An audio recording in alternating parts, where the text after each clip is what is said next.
तो संवाददाता अरशद जमाल इस वक्त हमारे साथ जुड़े हुए ज्यादा जानकारी के साथ। अरशद, जिस तरीके से लगातार बीजेपी आगे बढ़ रही है 2022 विधानसभा चुनावों की तरफ, इससे तो साफ जाहिर है कि एड़ी चोटी का जोर बीजेपी ने लगा रखा है। लेकिन जिस तरीके से आज ये जो हमने देखा कि यहाँ पर एक जिस तरीके से जेपी नड्डा ने खुद कहा कि यहाँ पर आयोजन तो किया गया था बूथ कार्यकर्ताओं के लिए, लेकिन वो जनसभा में तब्दील हो जाता है, यानी कि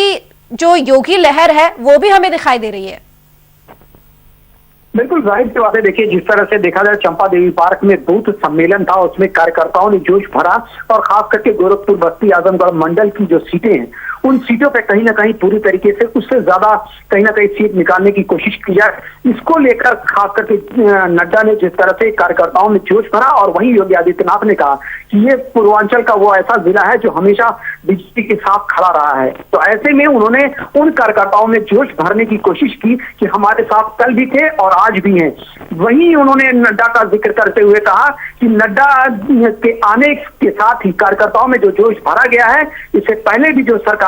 रही हैं उसका असर कहीं ना कहीं अब देखने को मिल रहा है कि बीजेपी में जिस तरह से कार्यकर्ता डोर टू डोर कनेक्ट हो रहे हैं, यह आने वाले वक्त में और ये जनता यहाँ से एक अच्छा मैसेज देगी। जेपी नड्डा को आश्वस्त किए बूथ कार्यकर्ताओं ने कहा कि हम इससे ज्यादा सीट कहीं ना कहीं एक पहले के 2017 के चुनाव से ज्यादा यहाँ सीट निकालेंगे। तो ये तो आने वाले वक्त में तय होगा, लेकिन कहीं ना कहीं देखा जाए जो जिस तरह से कार्यकर्ताओं का जो एक बैठक थी, या कहें कि कार्यकर्ताओं को और अध्यक्षों को, बूथ अध्यक्षों को बुलाया गया था, तो कहीं ना कहीं कहें कि लोगों के बीच में आकर कनेक्ट हो गया और वो रैली के रूप में तब्दील हो गया।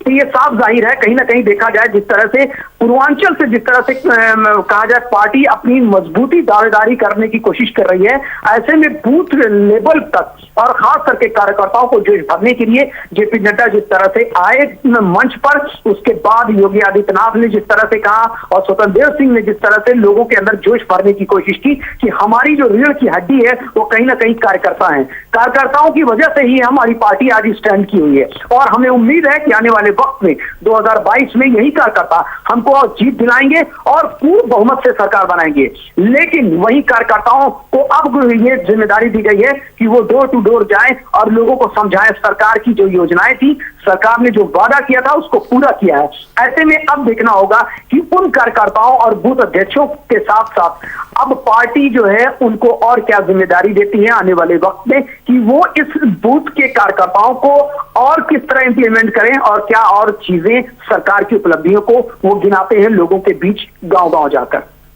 चलिए ठीक, अर्शद बने रहिए हमारे साथ, आगे और भी खबरों पे जानकारी लेंगे आपसे।